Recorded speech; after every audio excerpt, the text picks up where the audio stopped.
Hey guys, welcome back. So after last week's video, I desperately needed something very chilled out to do this week because that video took so much out of me. I wanted to do something really easy, but having just shown you like my entire plant room, I didn't know what plants to really work on. So I was able to find 3 plants that weren't shown in that video, and we're just gonna kind of work on them, and hopefully I can keep this short-ish because I want to do something productive and relaxing and we can just hang out, but it's not going to take my entire weekend to edit and get it up on YouTube. So I just have 3 plant chores I want to get checked off my list. I do have more plant chore items that are more critical than these ones, but these are the ones that kind of jumped out at me as ones that I actually wanted to do today. So if you watch Charmaine's latest videos where she showed some wishlist plants, some new plants that she hauled, this plant was one of them. So this one is the Homolomena humilis red velvet. And these just started showing up in my local garden center. This I think came from Ontario, from a supplier in Ontario. And this is a Homolomena I've been after for quite some time. I think Lauren used to have one and she calls it a red bitch because it's not that easy to grow. I suppose it didn't take them long to get these tea seed because they were quite new to the market and these are endemic to Borneo. I picked up 2 from the garden center, one for me and one for Charmaine, and each one has a few plants in it. Hers definitely had more. I know she tends to go for plants where there are like a million plants inside so that she can like share it with her family or just grow forests of the plants that she likes. But for me, I picked one that has like 3 plants inside. So my plant today, it is a little bit crispy. It's already starting to die back. I have it in isolation, so it's not getting the best light, and I don't know if that's the reason why it's kind of throwing a fit. There is crisping down at the bottom as well.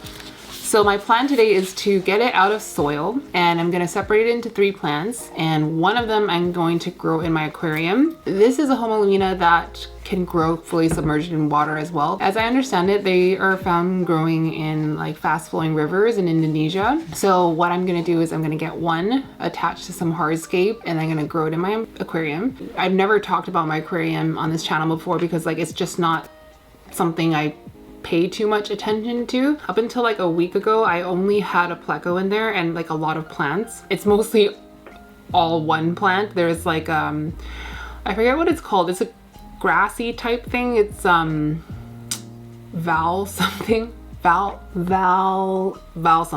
When I bought it from the aquarium store, it wasn't labeled with a name or anything. I just know it's some sort of val something that sun stresses red. So that started out as a little plant and it's kind of like crawled and propagated itself all around the aquarium. So that aquarium is really, really full of this grass. Also, I have like an Anubias, I think it's an Anubias nana. And I also have some sort of bacopa, I think, but that's not doing very well. So I want more like kind of compact foreground plants, and I thought this would be great. And oh yeah, going back to livestock, just last week I bought a really adorable koi betta. So it's got this like 30-gallon tank to kind of like swim around amongst all the grasses, and I want to just make it a lot leafier for him and he can just hang out with the pleco. They seem to be getting along just fine. So now that he's in there, I'm gonna be paying a lot more attention to my tank, and like I don't really want to rip it out. It's very established. I've had a lot of like diatom problems over the years. In the first year of that tank running, I had a lot of problems with algae and diatoms. Like the diatoms were so bad, like just like the glass was brown all the time.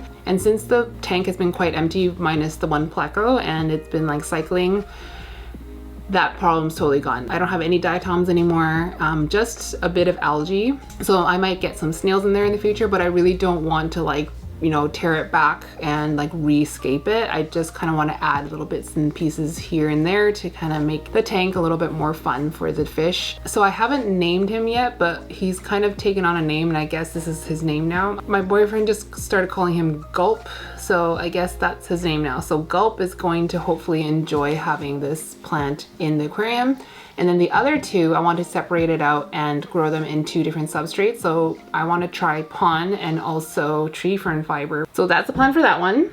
This is going to be a really quick one. This is my begonia malacostita. It looks a lot nicer when the light's not shining directly on it, but it's got this kind of like sub-velvety texture with like very pink metallic dots all over it with that angel wing shape. So I have killed this plant before. Ooh, it's got like 3 growth points. Oh no, I broke the newest leaf. Oh, you know what? I knocked this thing over earlier, so now the newest leaf is off. But there's another growth point down here.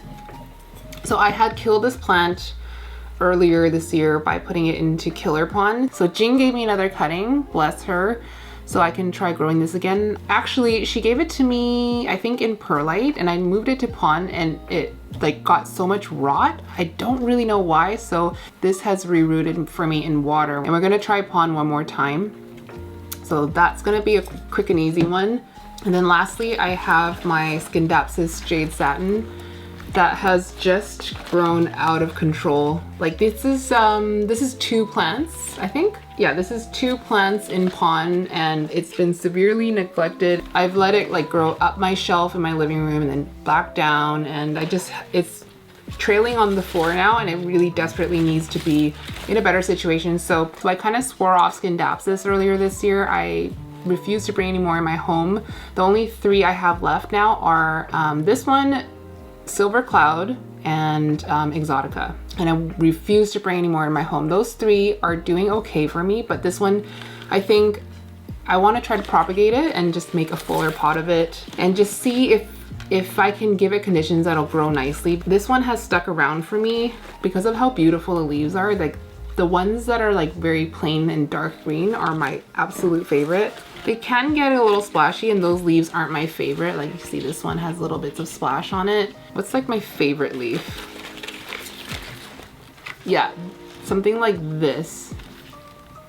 No, there's silver on that one too. I really love these like juicy, kind of waxy, like asymmetrical comma shaped leaves, and this dark color is just so beautiful. So I'm gonna try to give this another lease in life, and maybe I'll, you know, give this a bit more attention and hopefully it'll do better. Maybe I'll even grow it on this shelf. That's an idea. I think we're gonna start with this one because I need to make my cuttings and then let it callus. So I'll probably chop this now and then we're gonna pot it last. Okay, let's untangle you first and see what we're working with. All right, so there's one plant that's this long, and then there's another plant that is, oh geez, this long. So obviously I'm gonna cut this one. I'm also going to be cutting out all the like leggy, like long internode bits. Okay, starting from the tip, it's so leggy. I'm just gonna cut everywhere there's like a long leggy bit. So there. I might not use all of these bits, by the way. So I'm gonna cut it again here.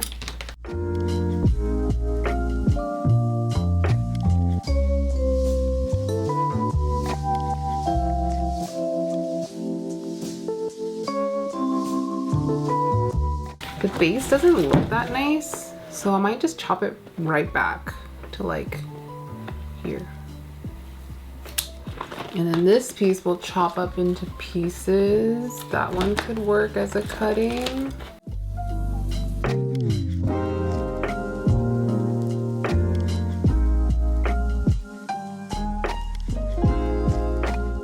I'm not gonna be saving like every single node because I don't want to. So all the stuff I don't need is gonna go in the compost. So we'll do that. So like that will be a cutting. Oh my goodness, this leaf is so cute. This side is ready to go cuttings. No, yeah. So that's one cutting. That's one cutting. That's one cutting. Oh, this is gonna be a full pot. So like I was saying, like this one, I don't want this. It's gonna activate something down here if I cut this off. So I don't, yeah, no, I don't want that. There's another one. Holy crap. So many cuttings. So this one for sure I'll cut up because that will look ridiculous in the pot. So I'm gonna leave one node at the bottom with lots of stem. So the thing is with this one, I'm only gonna be dipping it in like sulfur and cinnamon. I'm not gonna let it callus for as long as I typically do, which is like at least overnight. So I'm only gonna dip it and then like as soon as I'm done potting the other plants, I'm gonna get this into pond. So I'm gonna try to keep the stems quite nice and long. Yep, okay, yep, good, like it. Okay, so this vine has grown like way shorter internodes. So I think I'm gonna leave this one as is. So there's gonna be like a trailing bit and then a lot of fullness up at the top. I think, I don't know for sure. We'll see how it goes when I start to pot it. So obviously I could also root these separately and then pot them into the pot with the rooted plant, the mother plant. But to be honest, Scindapsus for me have always rooted quite easily in pond, and they grow the quickest for me in pond. I've had this plant in other substrates and it just refuses to grow, and you can see how much it has grown, and that was all because it was in pond. So I'm gonna let it root in the pond because it rooted really easily for me in pond. I just have to keep an eye on the pot and make sure that it never runs out of water. What's gonna end up happening is that the mother plant is gonna get a lot of edema because I'm keeping the reservoir a lot more watered, but honestly, I don't give a f. So this is the kind of edema that can happen on this plant. Every time I water this plant, it gets a lot of edema. So these are all the cuttings. We got 1, 2, 3, 4, 5, 6, 7, 8, 9, 10. 10 cuttings. So I'm just gonna be dipping the ends into this mixture of sulfur powder and cinnamon. So we're just gonna let it kind of like dry off.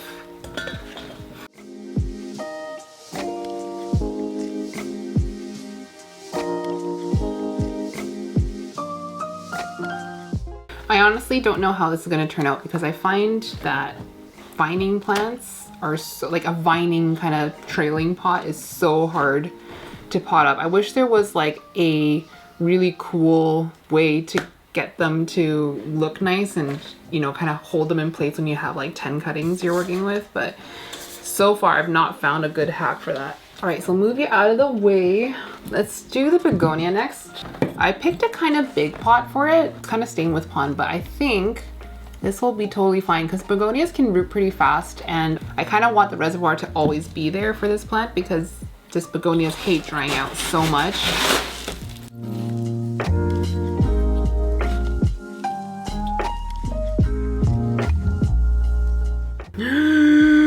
No!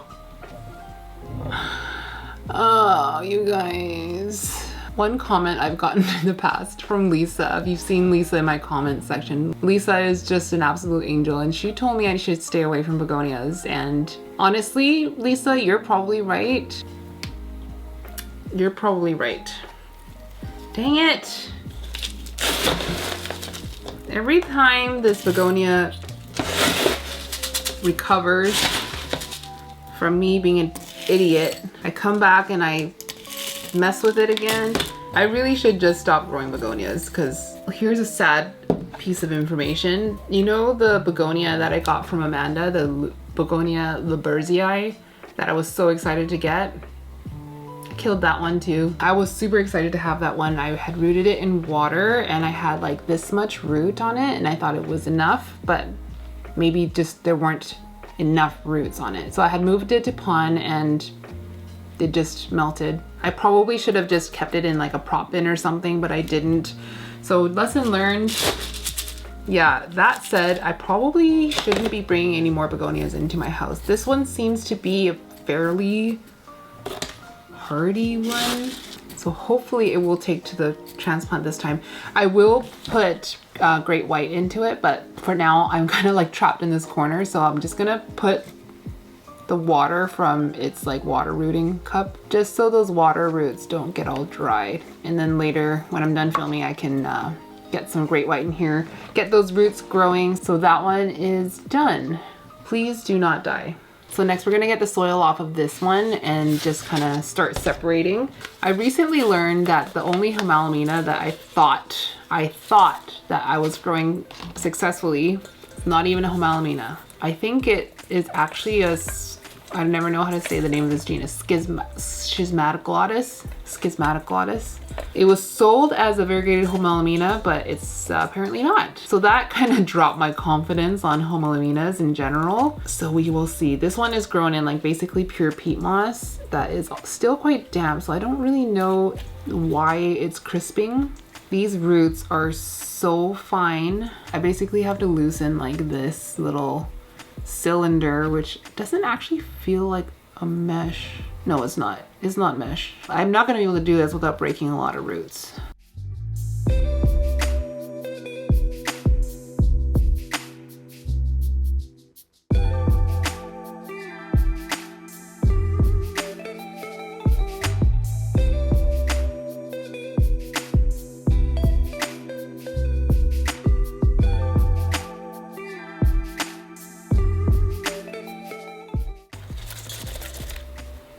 Okay, so we got the majority of the roots off. Sorry, not the, well, I mean, we got a lot of the roots off.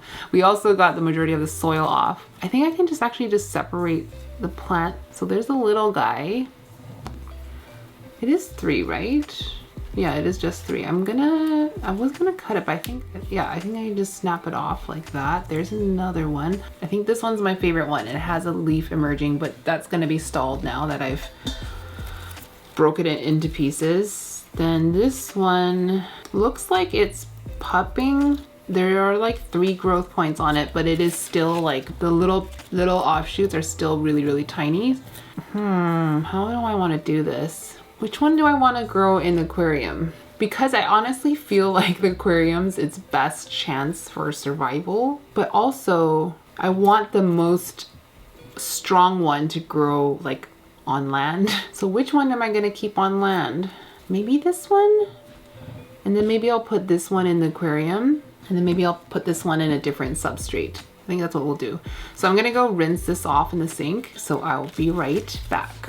Okay, I'm back, and I've decided I'm gonna do this one in the aquarium because it has the least amount of soil on the roots. I was able to get almost all of it off. I think this one I feel better about putting in the aquarium just because I don't want to introduce anything to the water column, and also it looks really nice. Like I mentioned, it's found growing in fast flowing rivers in Borneo, but also that it can grow like within the substrate or also just attached to hardscape. Since I'm not 100% sure where I want to like place this plant, I think I'm gonna just attach it to this rock that I had. This was definitely an aquarium rock. I just don't remember why I took it out of the tank, but I thought this one would be perfect because it's nice and small. So I've done the method of like tying and super gluing plants to rocks only with moss.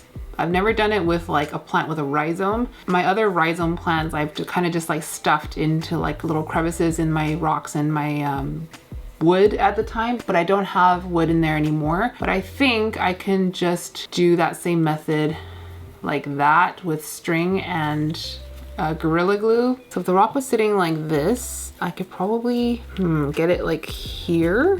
I don't know what to do with these roots. I might just like kind of tie them to the rock. This little dent here, I think maybe that's where the rhizome could sit. And I have 2 colors for string. I have this like mossy green, and I also have this gray. I wish I had a darker gray because when this rock is in the water, it's gonna be quite dark, but maybe the gray could work. Over time, the string was kind of just like decomposed in the water, so it doesn't really matter. So it's been a while since I've done this, so hopefully I remember how to do it. But basically what you do is like you just tie it with string, and then you can so the way some people do it is that they will just super glue the plant to the rock, or you could just tie the plant to the rock using string or fishing wire or something, and then just glue the string down onto the hardscape, which is kind of what I would prefer to do. I think I'm gonna go with the green, by the way.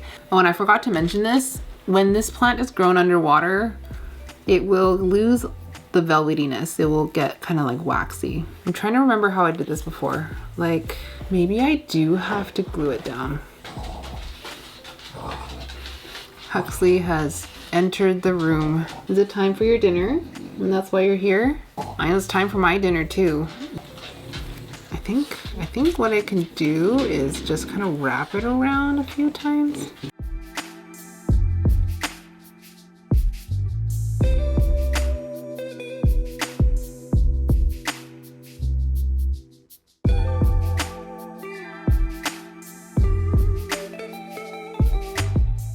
Okay, so it's kind of held down now, and I'm going to glue the end of the string down. So super glue is safe to use in aquariums because once it's fully dry, it's inert. It's not gonna be leaching into the water column. I'm gonna put a dab here. Oh no. This thing is clogged. Let me see. And of course the cap is glued shut as well. Dang it. Please hold. Okay, we're back and the Gorilla Glue is toast. So we're not gonna be able to glue it, but luckily the string seems to be holding it fairly well. So without squashing the plant, I'm going to attempt to tie it at the bottom as tight as I possibly can.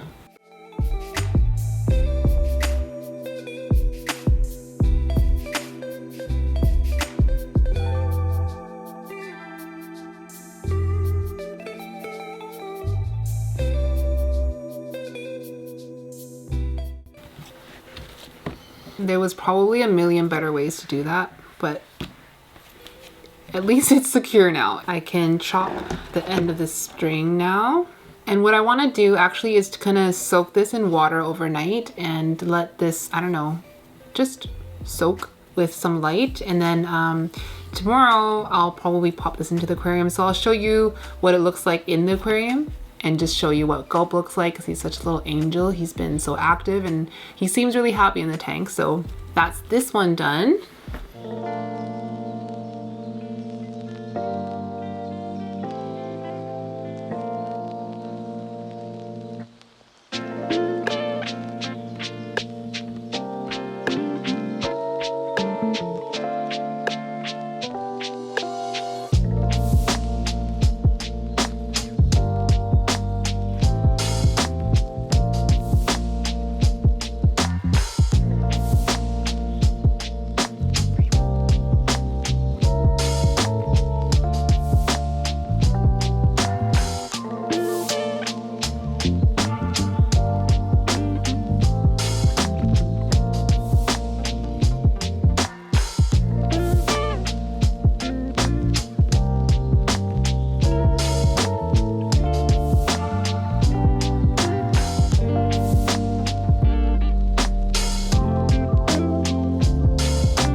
I realized that I forgot to bring actual vessels to plant these ones in, so it's actually getting kind of late, so I'm just going to do that off camera.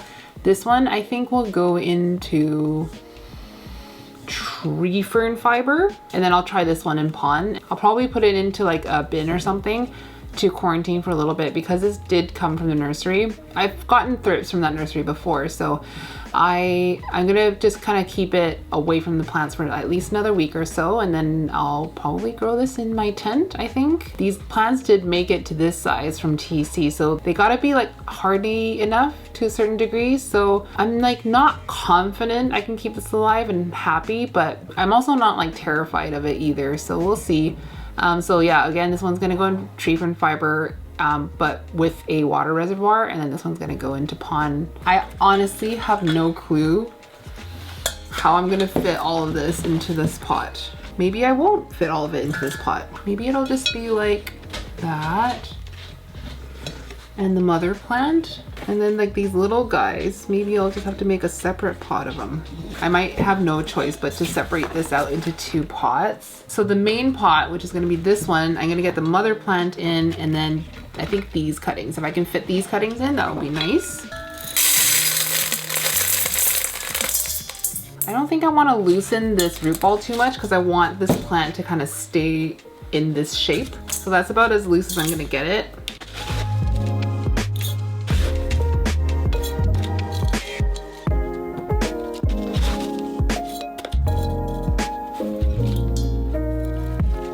So hopefully you can see what I'm doing here. This is there's the pond layer at the bottom, and then I just chuck the whole root ball in here. This little vining bit I think would look best at the front, and then I'll probably just stick the cuttings behind it. I've done that with this plant before. Like I had a rooted plant and then I just stuck an unrooted cutting into the same pot. Like I just made a hole and then added the plant, and it did just fine. So hopefully I can arrange it and it'll kind of just stay in place while I add the pond. It's actually quite helpful to have a viewfinder so I can see the front.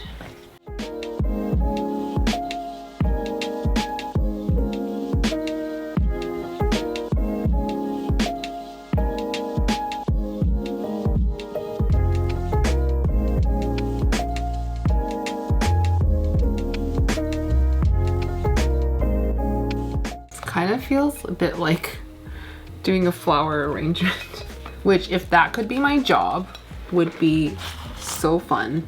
Okay, I think I'm fairly happy with that. Do I need to add any more cuttings? Maybe I'll add one more. My camera, I can see it's about to run out of battery, so I'm gonna just really quickly fill the pot up with pon.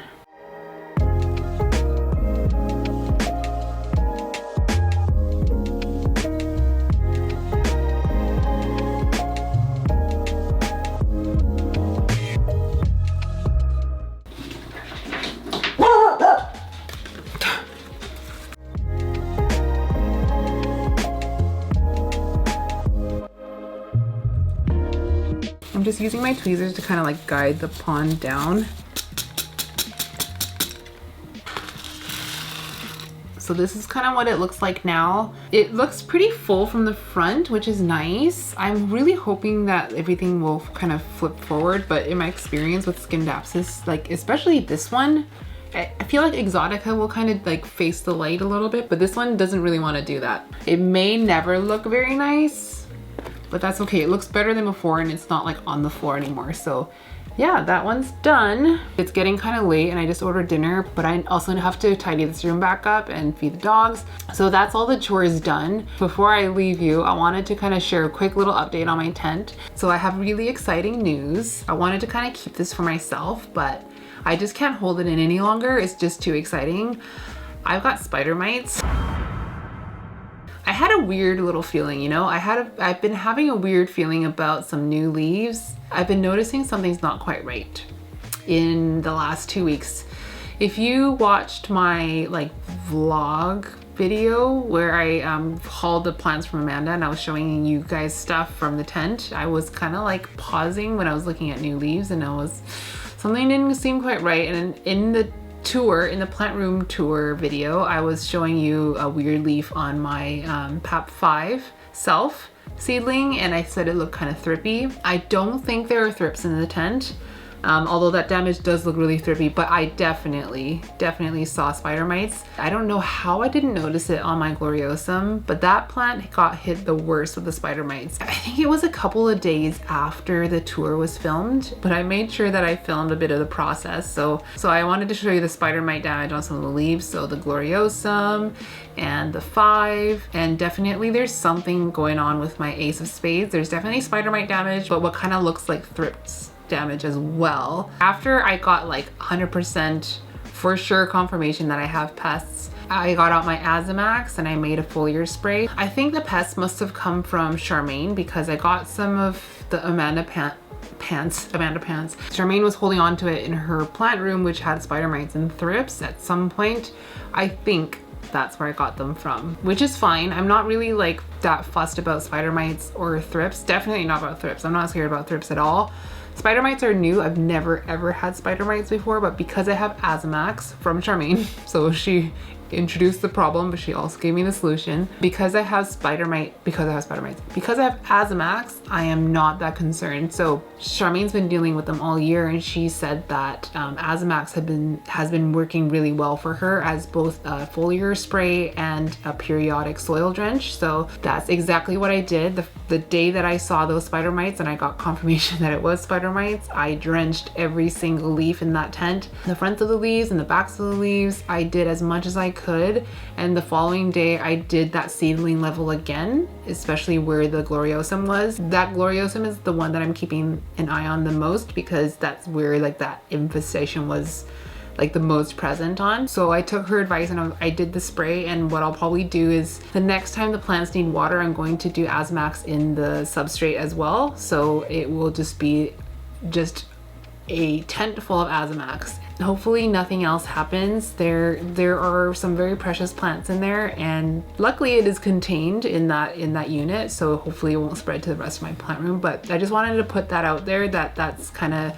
what's going on as a general update. But after this round of treatment, I'll definitely need more Azamax, which is a good thing that Charmaine's going back to California. But yeah, that's what's going on right now. I hope you enjoyed this quick repot, or I don't know if it'll be quick actually, but I really need this video to be quick because I am so sleep deprived, you guys. But yeah, I hope you enjoyed this video. If you did, please remember to give it a like. I love you guys so much, and I'll see you in the next one. Mwah.